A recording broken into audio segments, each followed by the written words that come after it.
This is Pharaoh's House. And welcome to this micro course from Pharaoh's House. This is part 2 of Holistic Shielding. Fast, not just food. Fasting equals deliberate pause. Cells switch from feast mode to repair mode within 12 hours. Your neurotransmitters, they reset. Brain fog lifts. The auric field tightens. Your torus field flows strong. Yet fasting extends beyond the plate. You go on media fasts, as I mentioned before, silent fasts, participating in gossip. Remove that from your field altogether. Complaining fasts or complaint fasts.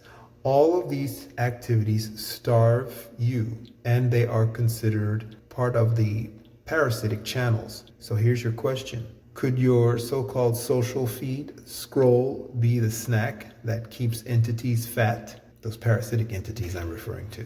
Remember all of this. And a fast means literally doing and ingesting literally close to nothing other than the air you breathe and perhaps from time to time some distilled water or structured water. That's it. See you for the next one.